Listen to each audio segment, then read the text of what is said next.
Coming up on this episode, Jonathan Kuminga is about to make his much-anticipated return to the Warriors lineup. What does it mean for the team? What could the rotation look like upon JK's return and once he's off a minutes restriction?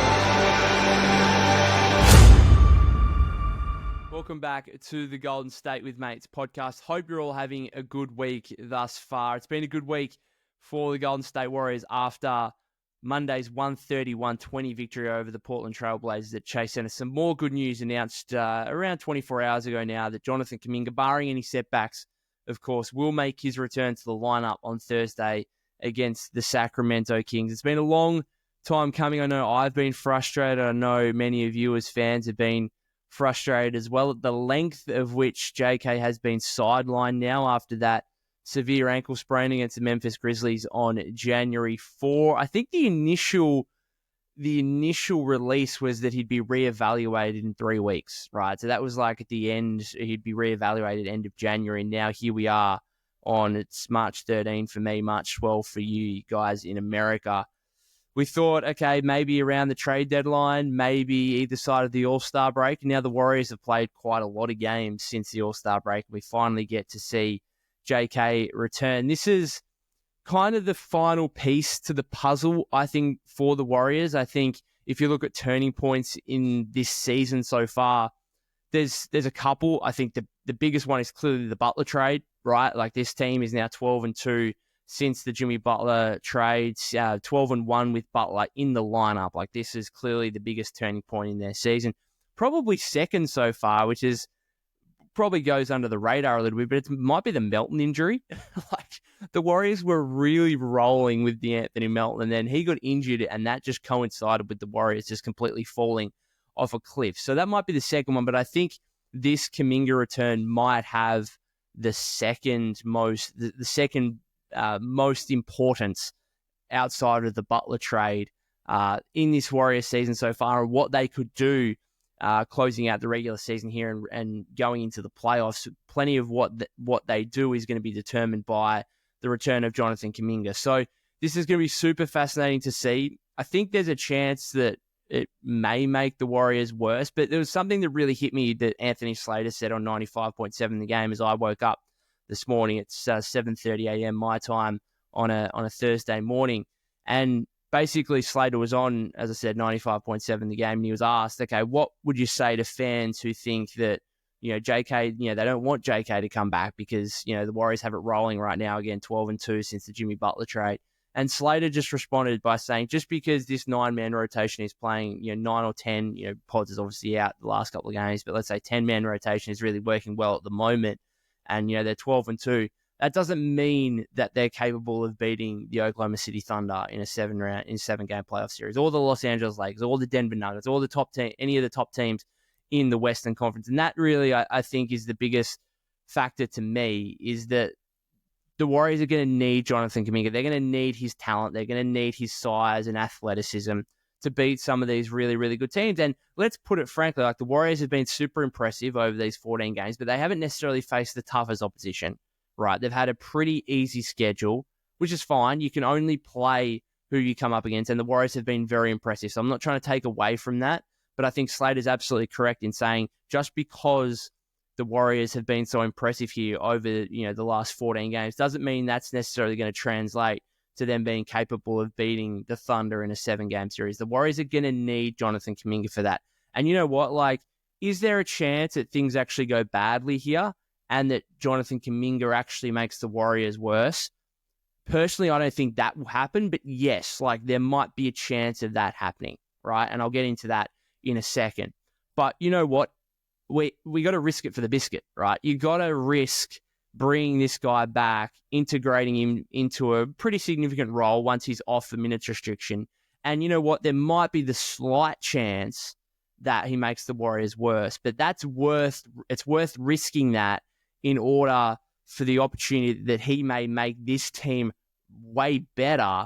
And all of a sudden you're adding a key piece and another big contributor to a team that's going 12-2. And now all of a sudden you do really have an opportunity to knock off a team like the Thunder or the Nuggets or the Lakers, right?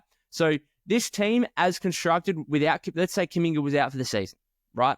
This team as constructed, you know what? They're actually a pretty good team now, right? They might be able to win a playoff series, okay? But this team, this franchise, Joe Lacob as the owner, we're not interested, right? We're not interested in winning one playoff series. Okay, yeah, it's good. You get some coin out of it. You get some home games in the playoffs. Great. We don't care, right? This is a team that's won 4 championships since 2015. Okay, we're not in the business of winning one playoff series, right? So with Jonathan Kuminga coming back, you know what? JK might come back. It might not go overly well, and you might not even win a playoff series, right? But that's worth it if, on the other hand, he comes back, integrates really well, Jimmy Butler makes him better, the Quentin Post presence as a floor spacing stretch big makes him better, makes the whole thing roll so much better. That's worth it in the end if it means the Warriors can be a legitimate championship contender, right? And so this is what makes the Kuminga return so fascinating here. Steve Kerr had some comments also on 95.7 the game yesterday, which really were interesting. And I think this is going to come down and be the crux of whether or not this Kuminga return is successful or not, whether it's effective or not. He said, we're going to run through Jimmy and we're going to run through Steph. So what that requires of JK is to be settling into a role to support those guys. And that's slightly different. And that's just something that he has to adapt to. Okay. And that is going to be the biggest part of this, because this is not the same team that Jonathan Kuminga left. This team has added Jimmy Butler, who's clearly a better player than Jonathan Kuminga, who's clearly the number 2. The Warriors were crying out for a number 2 star when Jonathan Kuminga got injured. And you know what? He was there. He was taking the leap there. We have to remember in the full 6 games prior to his injury, he was better than Steph offensively, right, in terms of output. I think Steph was about 22 points a game. JK in his full 6 games prior to the injury was averaging 24.3 points, 52.7% shooting from the floor, adding 8 rebounds a game, right? We look at some of those games. Remember the Rockets game at Chase Center where I think Steph and Dre were out and like JK carried and got a little bit of contribution from Wiggs as well, but JK had like 33. Some of his best scoring performances of his career came in that late December, early January period. He was on fire, right? But that was at a time where the Warriors were crying out for a second guy, right? Where Steve Kerr could allow, because of the Warriors didn't necessarily have the talent, he could give the ball to Jonathan Kuminga and say, go make a play for us because we need that. You're the second most talented offensive player on this team. Now he walks back in and he's still very much the third, right? It's not like he's fallen down the pecking order a whole lot, but adding a player such as Jimmy Butler, like that's huge, right? That's a big piece to this. And I don't think Quentin Post should go under the radar either. You're adding a floor spacing stretch 5. I do think that the Quentin Post thing, it should help Kuminga, again, with just simply having a big man who can space the floor, who's going to force the opposing big man to potentially come out of the paint and open up lanes for JK to drive, for JK to cut, stuff like that. But for him to go from a guy who was really getting some high usage rate prior to the injury to coming back, and now Steve is explicitly saying, we just need you to fill a role for us. That's tough for a young guy who's clearly still got ambitions to be an all-star caliber player, and for a guy, perhaps most importantly, who is going to be a restricted free agent in the offseason. And that is just another huge layer to this entire storyline. This guy is going to want upwards of $150 million in restricted free agency, right? Maybe not that, but upwards of $30 million a year, whatever that works out to be. At least a 4-year deal, that means upwards of $120 million. Okay? That, I know we should be looking at the whole year here and what JK was doing early on, but the reality is, if the Warriors want to pay Jonathan Kuminga, and if they pay Jonathan Kuminga, they're going to go deep into the tax, right? They are going to have to pay him based on the knowledge of, okay, this is our core. It's Steph, it's Jimmy, it's Dre, and it's Kuminga. That is our core 4 right, moving forward. And if we get a situation here over the last 17 games of the regular season and into the playoffs where that doesn't particularly look like working at a level that's worth paying well into the luxury tax for, then you are going to have to question how much you're willing to pay Jonathan Kuminga, right? And at the same time, it's a double-edged sword for him because he would think to himself, okay, I need to go out there. I need to put up 20 points a game, right? I need to be efficient. I need to be this star scorer in order to earn that money. But really for him, and what I would be screaming to him, is that it's actually not about your individual ability right now. I would tell him the further this team goes in the playoffs, the more likely this team is to pay you. Because if this team makes the Western Conference Finals or makes the NBA Finals, whatever, Joe Lacob will then be more incentivized, more motivated to say, you know what, this core we've got actually works, right? And we're going to double down on this. Jonathan Kuminga, here's your massive $30+ million per year contract extension.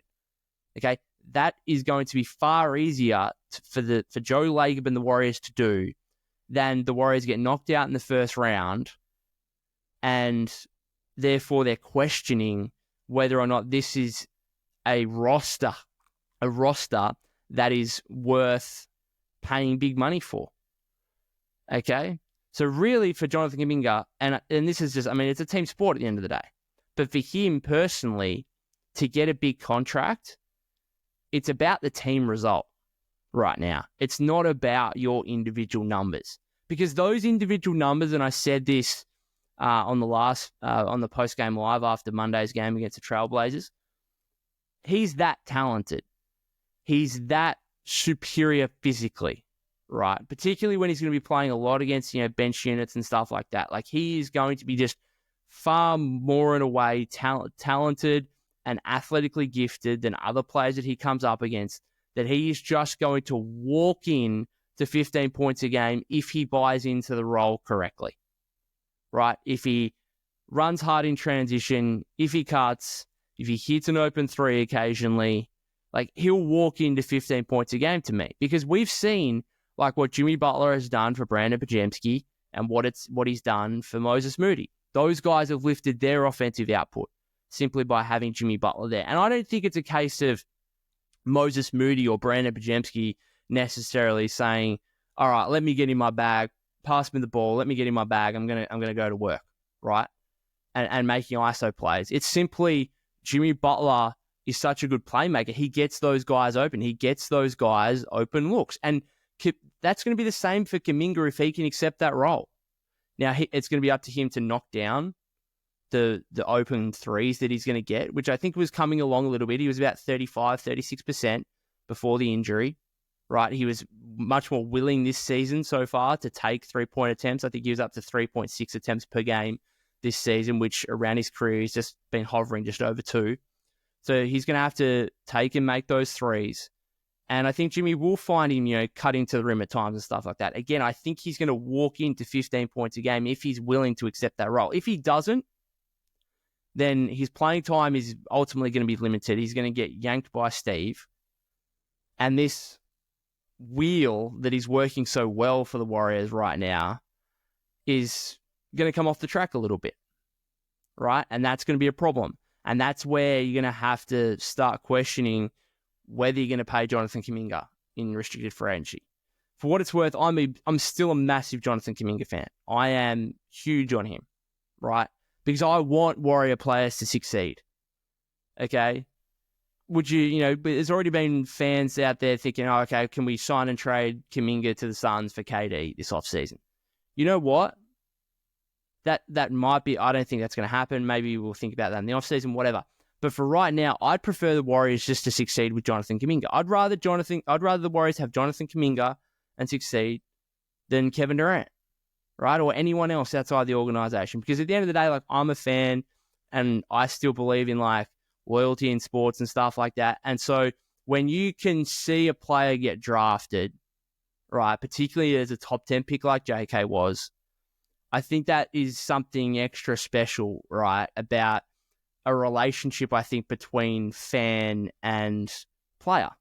It's like, this the whole Steph KD thing. Like, KD was never going to get the love from Dub Nation, from Warrior fans, than what Steph did have at that time and still does, obviously, because Steph Curry was drafted to this franchise. He was the one that turned the franchise around.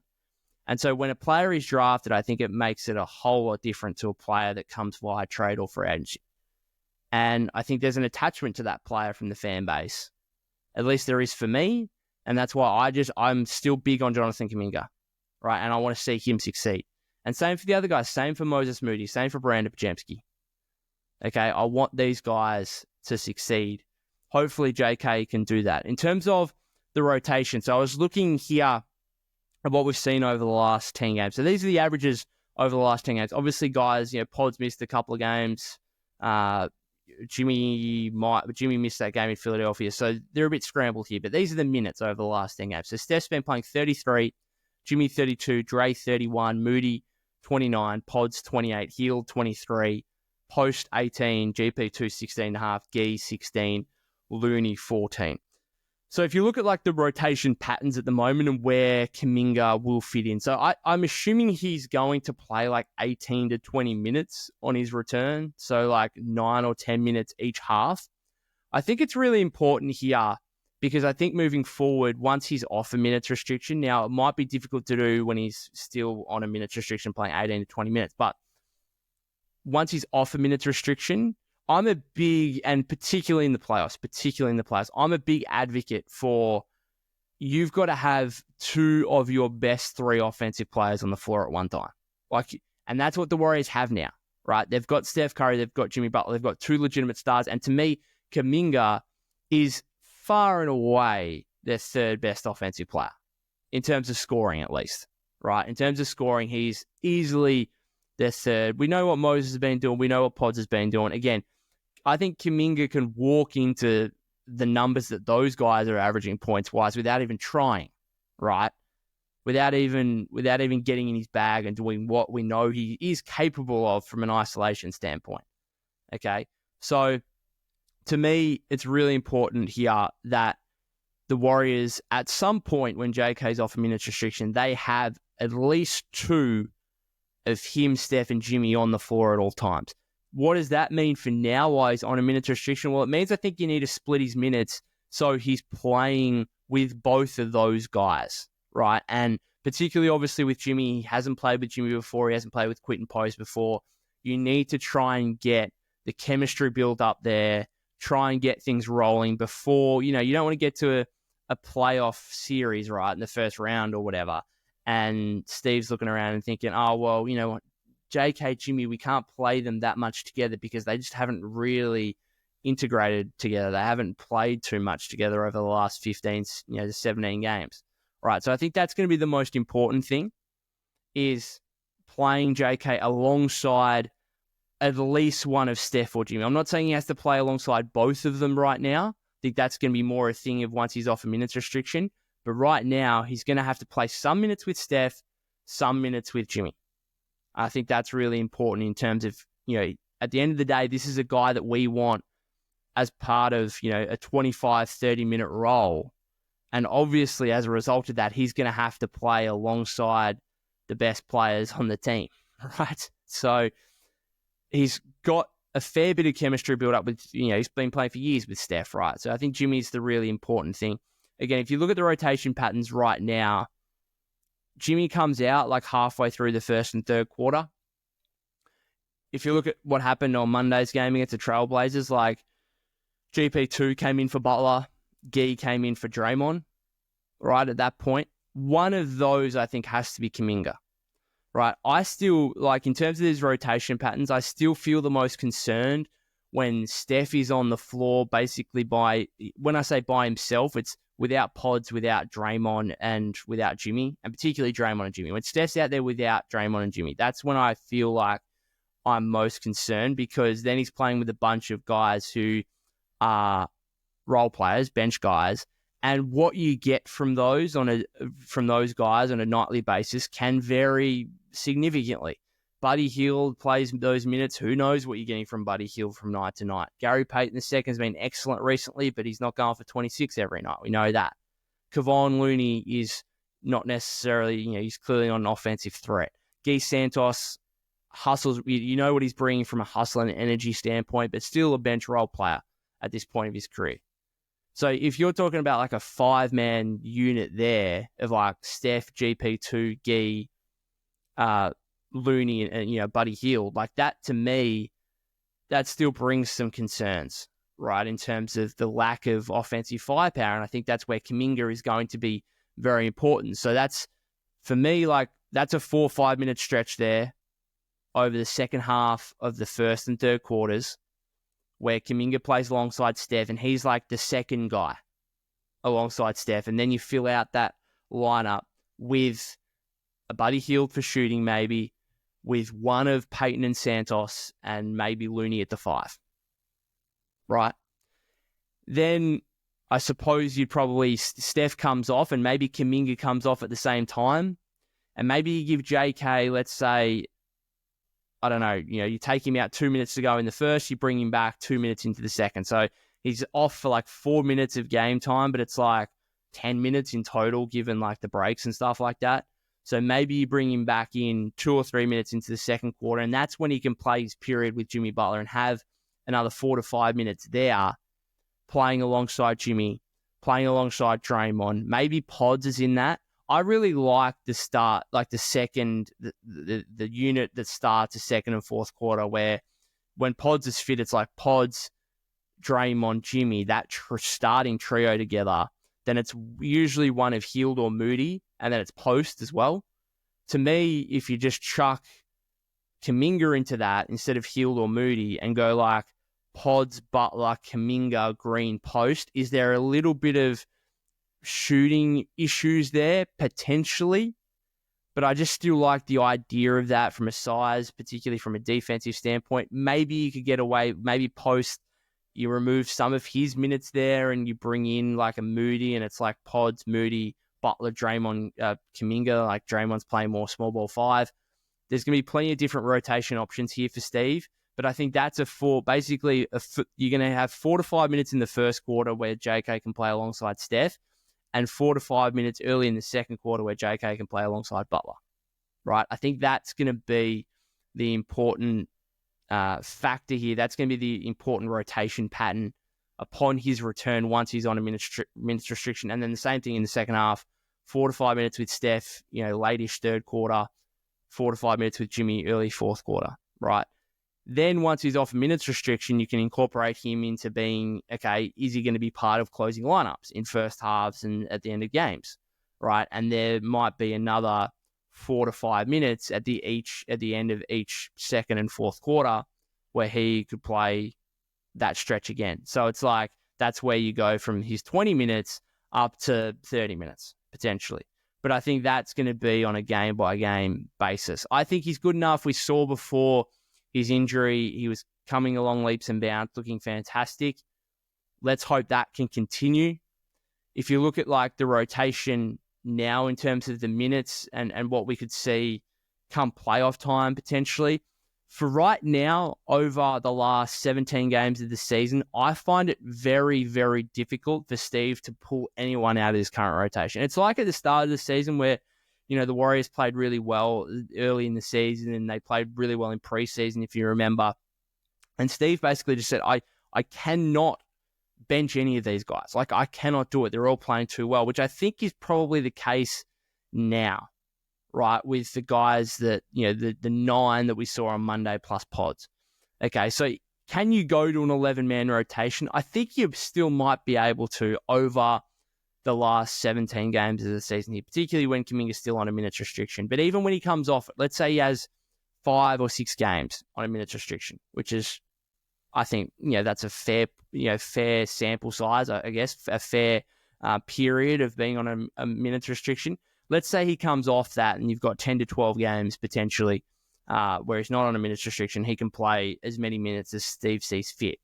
So this is how I've kind of laid it out. And this gives you an idea of who could potentially lose minutes here from what they've been doing over the last 10 games. So to go through here, obviously 240 minutes to disperse across what right now could be an 11-man rotation. Steph and Jimmy, I've still got at 33 and 32, right? Like, as things get more important here, they could go up. I certainly don't see them going down.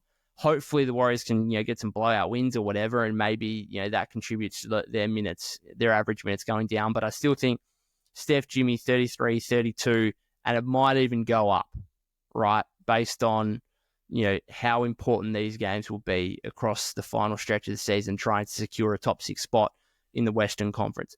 Draymond. I've actually got Draymond going down. He's playing 31 at the moment. I take him down to 28. I just don't think he's as important right now as what Steph and Jimmy are, but he's going to be really important in the playoffs when he has to play a heap of small ball 5. And you know what I've always said, like, I want to try and manage Draymond.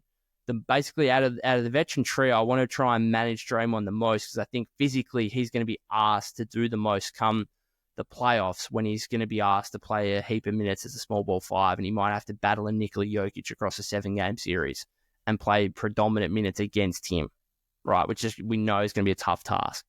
And I think Kuminga's good enough. I think Gee's good enough. I think Moody's good enough. I think Post is good enough. All these other alternative options to Draymond that you could actually reduce his minutes a little bit. So I've got him going down like 3 minutes a game with Kuminga's return. But that's nothing to do against Draymond. That's just me trying to, and I hope Steve trying to kind of manage his workload heading into the postseason. Then I've got JK at 28. Once he's off minutes restriction, I've got him at 28. Now, if things don't work well, right, if he doesn't reintegrate to the team effectively in a way that we would like, then I think Moody will probably play more than him. But in order, as I said at the start, in order for this team to be really good, in order for this team to potentially reach championship level status, Jonathan Kuminga, I think, has to be really, really good, and he has to be the 4th best player on this team. They are about to pay him as if he is the 4th best player on this team, if not more than that. Like, he might be better than Draymond, hopefully. Hopefully across the court, if the Warriors hand out a 4-year, $120 million contract to Jonathan Kuminga, they're probably hoping that he becomes a more important player than at least Draymond in the next couple of years here, right? And therefore, I think he has to play more than Pods, Moody, anyone else. Like, he has to play the 4th most minutes on the team at least, if this is what they're going to pay him in restricted free agency. So I've got him at 28 again once he's off the minutes restriction. I've got Pods at 26. That's 2 minutes less than what he's been averaging over the last 10 games, but it's still a decent playing time for Pods.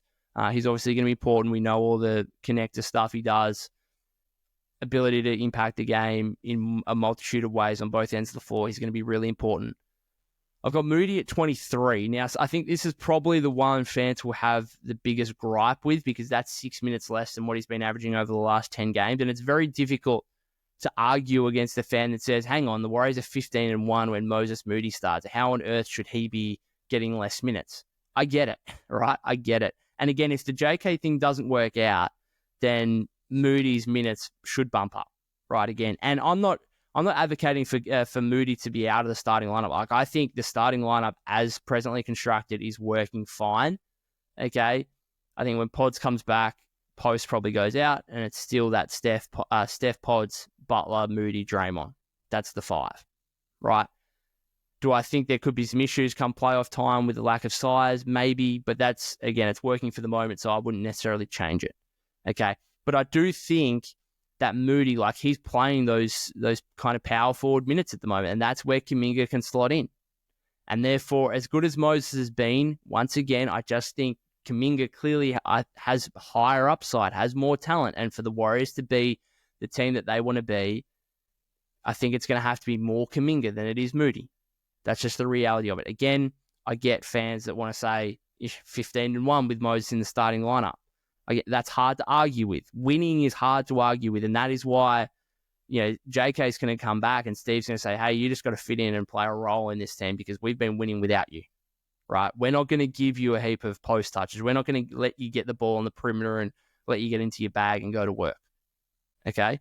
So I get it. I get the whole Moody thing, and plenty of fans I've seen across social media don't want his minutes to disappear once JK returns. They're not going to disappear. He's going to still be in a starting role to me. He's still going to play over 20 minutes a game. I've got him at 23. Okay? That's what it is for me. Let me know what you think, particularly those of you on YouTube. Let me know in the comments. I've got Post at 18. That's what he's playing at the moment. If anything, if he continues to show that he's can hold up defensively, now I think he might struggle in a playoff series where teams really hunt him, but over the course of the remainder of the regular season, he might actually get a bump in minutes by Kuminga'S return. Because I do think it goes underrated the fact that Kuminga'S never really played with a stretch 5. And I think that could open up his game, particularly if you want Kuminga and Jimmy to play together and the kind of 3-point limitations between those guys. Quinton Post's probably going to have to play a heap of minutes where Jimmy and JK are playing together. I just think he's an automatic inclusion to those lineups, right? Unless you're going to, of course, maybe you could play Draymond as a small ball 5 in those minutes, sure. But I do like the idea of the 3-man lineup of Butler, Kuminga, and Post spacing out and giving Butler and JK room in the paint. So I think, if anything, Kuminga's return could actually help Post in his minutes. Then I've got Buddy and GP2 at 16 apiece. So that's a -7 for Buddy Hield. And I think part of me thinks, well, Jonathan Kuminga returns. Why would Buddy Hield necessarily lose minutes? Because Buddy Hield clearly is a shooting threat when Jonathan Kuminga isn't. It's not like Jonathan Kuminga's coming back and playing a similar role to Buddy Hield. To me, it just comes down to who's a better player, right? Jonathan Kuminga, to me, is a better player than Buddy Hield. And so Buddy Hield, for these guys that are kind of on the fringe of the rotation, sometimes even when the guy coming back doesn't necessarily play the same role as you, it's just a hierarchy thing. We're bringing back a guy that is better than you. Therefore, even though he doesn't play the same role, you're getting some diminished minutes here. And so that's simply what I think it is. And Buddy Hield playing 16 minutes, that's fine to me. Some nights he's going to play less when he doesn't have it at all. Some nights he plays a bit more when he's really hot. That's fine. That's kind of the role I envisaged for Buddy Hield when he first signed with the Warriors in the offseason. Okay, and I think if we compare him to that, that's fine. I think fans still get caught up in, we're comparing him to his first 8 to 10 games of the season when he was red hot. Let's stop comparing him to that and compare him to the guy that we thought he might be when he signed with the Warriors, which was exactly this. A 15 to 18 minute per game bench player who, could hopefully give you some scoring, but some nights won't have it. And then, therefore, it's up to Steve to pull him and make sure he doesn't hurt the team too much, basically. Because there's going to be some nights where he shoots you out of a game, and there's going to be some nights when he shoots you into a game, right? And you don't have a chance unless Buddy Hield goes off. So it's going to be fascinating, but I think his minutes should diminish based purely on the hierarchy of Kuminga being a better player than him. GP2's at 16. He's at 16.5 at the moment, so it's basically the same. I just think he's playing too well, to be honest. And the Warriors still lack a little bit in terms of perimeter defense. And if he's going to start hitting some threes, if he's going to be as good as he has been offensively, then he's a legit, just really good player. And therefore, I think he's probably more consistent and a better player than Buddy Hield. And therefore, it's difficult for me to say that GP2 should be getting less minutes than Hield. I don't know. That's just based on how he's been playing, right, over the last 2 weeks. If you'd asked me prior to 2 weeks ago, I'd say he'd be out of the rotation completely. But this version of Gary Payton II, what we've been seeing, has been excellent. And then the last two, Gee and Loon, I've got at 10 minutes each, 5 minutes each half kind of thing. Loon probably for that period, 5 minutes, I suppose, at the end of the first quarter, I would say, would be Loon's 5 minutes, and then the end of the third quarter as well. And then you start the second, start the fourth with Post, and then you probably have the last 5-6 minutes of the second and the fourth with Draymond as your small ball 5 again. So that would be my minutes for Loon. That's 4 minutes less than what he's been getting at the moment.